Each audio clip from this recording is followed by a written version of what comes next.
48 గంటల deadline target Iran power plants ఇప్పటికే almost 30 గంటలు కంప్లీట్ అయ్యాయి. ఇంకా మిగిలింది జస్ట్ 18 నుంచి 20 గంటలు మాత్రమే. ఇది అమెరికా ఇరాన్కి ఇచ్చిన ఫైనల్ అల్టిమేషన్ వార్నింగ్. కానీ ఇరాన్ కూడా ఒక్క అడుగు కూడా వెనక్కి తగ్గలేదు. భయం అన్న మాట లేదు. అమెరికా వార్నింగ్ ఇస్తే ఇరాన్ డైరెక్ట్గా కౌంటర్ వార్నింగ్ ఇచ్చింది. మేము రిటాలియేషన్ చేస్తామని. రెండు దేశాల మధ్య యుద్ధం. ఈ యుద్ధం ముగింపు కోసం ఎదురు చూస్తున్న ప్రపంచ దేశాలు. వరల్డ్ ఎకనామీ ఫ్యూచర్ని డిసైడ్ చేసే మూమెంట్. ఈ 48 గంటల డెడ్లైన్ పూర్తయ్యాక వరల్డ్ వార్ లెవెల్కి వెళ్తుందా? ఆయిల్ ప్రైసెస్ ఎక్స్ప్లోడ్ అవుతాయా?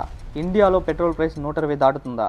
నెక్స్ట్ కొన్ని గంటలు ప్రపంచానికి చాలా క్రిటికల్. ఒక డిసిషన్ ఎంటైర్ వరల్డ్ని షేక్ చేయగలదు. సో ఈ డెడ్లైన్ తర్వాత సిచ్యువేషన్ ఎలా మారుతుంది? ట్రంప్ 48 గంటల deadline warning, Iran counter warning, step by step మనం బ్రేక్ డౌన్ చేద్దాం. స్కిప్ చేయకుండా లాస్ట్ వరకు చూడండి. వీడియోలో ఇన్ఫర్మేషన్ చాలా ఇంట్రెస్టింగ్గా ఉంటుంది. ఇప్పటిదాకా నా ఎక్స్ప్లెనేషన్ నచ్చితే సబ్స్క్రైబ్ చేసి సపోర్ట్ చేయండి. మన ఇండియన్ టైమింగ్స్ ప్రకారం నిన్న మార్నింగ్ 6 నుంచి 7 గంటల మధ్యలో ట్రంప్ ఈ 48 గంటల వార్నింగ్ని సోషల్ మీడియాలో పోస్ట్ చేశాడు. ఎగ్జాక్ట్గా ఆ పోస్ట్లో ఏముందంటే, if Iran does not open straight of Hormuz with in 48 hours from this point, అంటే ఈ పోస్ట్ వచ్చిన క్షణం నుంచి కౌంటౌన్ స్టార్ట్ అవుతుంది. ఆ 48 గంటల లోపల ఇరాన్ కనుక స్ట్రైట్ ఆఫ్ హార్మోజ్ని ఓపెన్ చేయకపోతే యునైటెడ్ స్టేట్స్ ఆఫ్ అమెరికా డైరెక్ట్గా యాక్షన్ తీసుకుంటుంది. United states of America will hit various power plants starting with the biggest one. America ఇరాన్లో ఉన్న పవర్ ప్లాంట్స్ మీద అటాక్ చేయడం స్టార్ట్ చేస్తుంది. అది కూడా మొదలు పెట్టేది ఒక లార్జెస్ట్ పవర్ ప్లాంట్ నుంచి.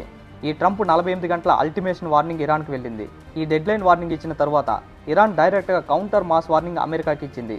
యూఎస్ కనుక మా పవర్ ప్లాంట్స్ని టచ్ చేస్తే we will show zero restraint, అంటే ఏ రూల్స్ ఉండవు, ఏ లిమిట్స్ ఉండవు, ఫుల్ స్కేల్ రిటాలియేషన్ మాత్రమే ఉంటుంది. ఎంటైర్ మిడిల్ ఈస్ట్ టార్గెట్ అవుతుంది. మిడిల్ ఈస్ట్ కంట్రీస్లో సౌదీ, యూఏఈ, ఖత్తర్లో ఉన్న యూఎస్ బేసెస్ని టార్గెట్ చేసి డెస్ట్రాయ్ చేస్తాం. మిడిల్ ఈస్ట్ కంట్రీస్ ఎనర్జీ ప్లాంట్ని డెస్ట్రాయ్ చేస్తాం. వాటర్ ప్లాంట్స్ని డెస్ట్రాయ్ చేస్తాం. అలాగే యూఎస్కి సంబంధించిన ఐటీ కంపెనీస్ని, యూఎస్కి సంబంధించిన బ్యాంక్స్ని మొత్తాన్ని డెస్ట్రాయ్ చేస్తాం. ఇది ఇరాన్ అమెరికాకి ఇస్తున్న అల్టిమేషన్ వార్నింగ్. ఇప్పుడున్న సిచ్యువేషన్లో మనకు కనపడుతుంది 3 సినారియోస్. ఒకటి, ఇరాన్ స్ట్రైట్ ఆఫ్ హార్మోజ్ని క్లియర్ చేయకపోతే యూఎస్ ఇరాన్ మీద అటాక్ స్టార్ట్ చేయడం, స్టార్టింగ్ పవర్ ప్లాంట్స్ మీద, అది కూడా బిగ్గెస్ట్ పవర్ ప్లాంట్ని టార్గెట్ చేయడం. అమెరికా వాళ్ళు చెప్పినట్టే ఇరాన్ పవర్ ప్లాంట్స్ని డెస్ట్రాయ్ చేస్తే ఇరాన్ కంట్రీ సిచ్యువేషన్ పరిస్థితి ఎలా మారుతుంది? ఎలక్ట్రిసిటీ పూర్తిగా డౌన్ అవుతుంది. ఎంటైర్ గ్రిడ్ కొలాప్స్ అయ్యే ఛాన్స్ ఉంది. అంటే ఇళ్లలో లైట్స్ ఉండవు, హాస్పిటల్స్ ఎమర్జెన్సీలోకి వెళ్తాయి, కమ్యూనికేషన్ సిస్టమ్స్ కూడా అఫెక్ట్ అవుతాయి. మొత్తం దేశం ఒక్కసారిగా చీకట్లోకి వెళ్తుంది. పవర్ కంటే డేంజరస్ ఏమిటంటే వాటర్ సప్లై సిస్టమ్స్ కొలాప్స్ అవ్వడం. ఇరాన్లో మన కంట్రీకి దొరుకుతున్నట్టు సహజంగా నీళ్లు దొరకవు, ఎందుకంటే అవి ఎడారి ప్రాంతాలు కాబట్టి. వాళ్ళు వాటర్ కోసం ఎక్కువగా డిపెండ్ అయ్యేది డీశాలినేషన్ ప్లాంట్స్ మీద. సముద్రంలో ఉన్న ఉప్పు నీటిని తాగడానికి సరిపోయే నీటిలాగా మార్చే ప్లాంట్స్. ఇవి డెస్ట్రాయ్ అయితే ఏమవుతుంది? సిటీస్లో వాటర్ క్రైసిస్ స్టార్ట్ అవుతుంది. రోజువారీ జీవితం పూర్తిగా డిస్టర్బ్ అవుతుంది. నీళ్లు లేకపోతే ఏ దేశమైనా సర్వైవ్ అవ్వడం చాలా కష్టం. ఇండస్ట్రీస్ కంప్లీట్గా షట్ డౌన్ అవుతాయి. పవర్ ప్లస్ వాటర్ లేకుండా ఫ్యాక్టరీస్ క్లోజ్ అవుతాయి. హాస్పిటల్స్ స్ట్రగుల్ అవుతాయి. ఫుడ్ సప్లై చైన్ డిస్టర్బ్ అవుతుంది. ప్రజలు పానిక్ అవుతారు. ఫైనల్గా ఇరాన్ కంట్రీ కొలాప్స్ అవుతుంది. ఇలాంటి సిచ్యువేషన్ వస్తుంది కాబట్టి ఇరాన్ లొంగిపోతుందని మీరు అనుకుంటున్నారా? మీ అభిప్రాయాన్ని కమెంట్ సెక్షన్లో షేర్ చేయండి. సెకండ్ సినారియో, ఒకవేళ అమెరికా ఇరాన్ పవర్ ప్లాంట్స్ని డెస్ట్రాయ్ చేసిన తర్వాత ఇరాన్ రిటాలియేషన్ ప్రతీకారంగా మిడిల్ ఈస్ట్ కంట్రీస్ ప్లాంట్స్ని డెస్ట్రాయ్ చేస్తే ఏమవుతుంది? First Iran target middle east కంట్రీస్లో ఉన్న మెయిన్ కంట్రీస్ అయిన సౌదీ అరేబియా, యూఏఈ, ఖత్తర్. ఈ 3 కంట్రీస్ ఫస్ట్ టార్గెట్ అవుతాయి. ఈ కంట్రీస్లో ఉన్న oil plants, power plants, desalination plants destroy చేస్తారు. అలా డెస్ట్రాయ్ చేసిన తర్వాత ఇరాన్తో పాటు మిడిల్ ఈస్ట్ కంట్రీస్లో ఉన్న అన్ని కంట్రీస్ చీకట్లోకి వెళ్ళిపోతాయి. వరల్డ్ ఎనర్జీ సప్లై కొలాప్స్ అవుతుంది. మిడిల్ ఈస్ట్ కంట్రీస్ వరల్డ్కి ఆయిల్ సప్లై చేసే మెయిన్ కంట్రీస్. 20 to 30% ఆయిల్ వరల్డ్కి ఈ కంట్రీస్ నుంచి సప్లై జరుగుతుంది. ఆయిల్ ప్రొడక్షన్ స్టాప్ అవుతుంది. ఆయిల్ రిఫైనరీస్ షట్ డౌన్ అవుతాయి. ఎలక్ట్రిసిటీ సిస్టమ్స్ కొలాప్స్ అవుతాయి. ఆల్రెడీ వార్ వల్ల ఆయిల్ ప్రైసెస్ బాగా పెరిగిపోయాయి. ఇది కనుక జరిగితే వరల్డ్లో ఆయిల్ ప్రైసెస్ ఎక్స్ప్లోడ్ అవుతాయి. ప్రపంచంలో ఉన్న అన్ని దేశాలు మన ఇండియాతో సహా ఆర్థిక వ్యవస్థ కుప్పకూలిపోతుంది. ఇది ఎక్స్ట్రీమ్ లెవెల్. దీని తర్వాత మిగతా కంట్రీస్ కూడా ఈ వార్లో పార్టిసిపేట్ చేసే ఛాన్స్ ఉంటుంది. వరల్డ్ వార్ 3 స్టార్ట్ అయ్యే ఛాన్స్ కూడా ఉంటుంది. మిడిల్ ఈస్ట్ కంట్రీస్లో water crisis. Khattar 99% desalination plant water మీదే ఆధారపడి ఉంటుంది. సౌదీ అరేబియా 70% ఈ డీశాలినేషన్ ప్లాంట్ వాటర్ మీదే డిపెండ్ అయింది. యూఏఈ 40% ఈ డీశాలినేషన్ ప్లాంట్ మీదే డిపెండ్ అయింది. డ్రింకింగ్ వాటర్ సప్లై లేకపోతే అక్కడ సిటీస్ మొత్తం క్రైసిస్లోకి వెళ్ళిపోతాయి. ప్రజలు సర్వైవ్ అవ్వడం కష్టమవుతుంది.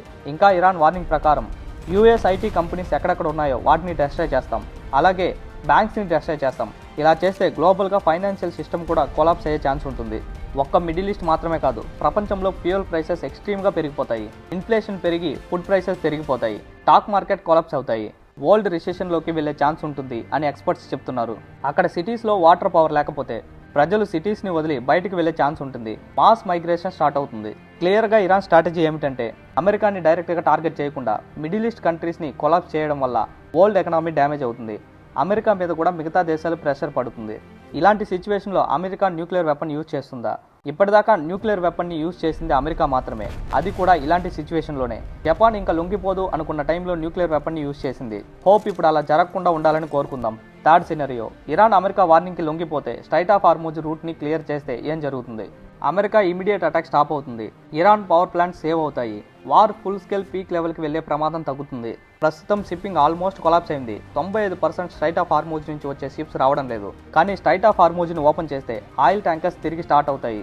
ఎల్ఎన్జీ కుకింగ్ గ్యాస్ షిప్మెంట్స్ కూడా నార్మల్ అవుతాయి. ఎందుకంటే ప్రపంచానికి కావాల్సిన 20% క్రూడ్ ఆయిల్ ఈ రూట్లోనే వెళ్తుంది. ఇప్పటి వరకు వార్ టెన్షన్స్ వల్ల క్రూడ్ ఆయిల్ ప్రైస్ ఆల్రెడీ ఎప్పుడో $100 దాటిపోయింది. హర్మూజ్ ఓపెన్ అయితే సప్లై పెరుగుతుంది. గ్లోబల్ ఫ్యూయల్ ప్రెషర్ తగ్గుతుంది. మన ఇండియా కూడా ఎక్కువగా ఆయిల్ని ఇంపోర్ట్ చేసుకుంటుంది మిడిల్ ఈస్ట్ కంట్రీస్ నుంచే. స్ట్రైట్ ఆఫ్ హార్మూజ్ ఓపెన్ అయితే పెట్రోల్ ప్రైసెస్ పెరిగే ఛాన్స్ చాలా తక్కువ. ప్రజెంట్ ఇండియాలో కుకింగ్ గ్యాస్ ప్రాబ్లమ్స్ చాలా ఉన్నాయి. ఒకవేళ స్ట్రైట్ ఆఫ్ హార్మూజ్ ఓపెన్ అయితే ఆ ప్రాబ్లమ్స్ కూడా మెల్లగా తీరే ఛాన్స్ ఉంటుంది. ఇన్ఫ్లేషన్ కంట్రోల్లో ఉంటుంది. ఎకనామీ స్టేబుల్ అవుతుంది. ప్రస్తుతం ఫియర్ వల్ల స్టాక్ మార్కెట్స్ కూడా అన్స్టేబుల్గా ఉన్నాయి. ఆ ప్లేస్ కనుక ఓపెన్ అయితే సప్లై నార్మల్ అయ్యి స్టాక్ మార్కెట్స్ కూడా మెల్లగా రికవర్ అవుతాయి. కానీ ఇరాన్ పూర్తిగా సరెండర్ అయిందా లేదా అని ఏం చెప్పలేం. వార్ జరుగుతున్నప్పుడు సిచ్యువేషన్ ఎటు నుంచి ఎటు టర్న్ అవుతుందో కూడా ఎప్పుడు చెప్పలేం. వార్ ఇప్పుడు కంటిన్యూ అవుతుంది. ఈవినింగ్ ఎండ్ అవ్వచ్చు. అమెరికా న్యూక్లియర్ వెపన్ని యూజ్ చేయొచ్చు. ఇలాగ వార్ జరుగుతున్నప్పుడు సిచ్యువేషన్ ఎలాగ మారుతుందో ఎవ్వరూ చెప్పలేం. ఇంతకీ మీరేమనుకుంటున్నారు? ట్రంప్ ఇచ్చిన 48 అవర్స్ డెడ్లైన్కి ఇరాన్ భయపడి లొంగిపోతుందా లేదా చివరి వరకు పోరాడుతుందా? మీ అభిప్రాయాన్ని కామెంట్ సెక్షన్లో ఖచ్చితంగా షేర్ చేయండి. నా ఎక్స్ప్లెనేషన్ నచ్చితే సబ్స్క్రైబ్ చేసి ఫాలో చేయండి. Thank you for watching.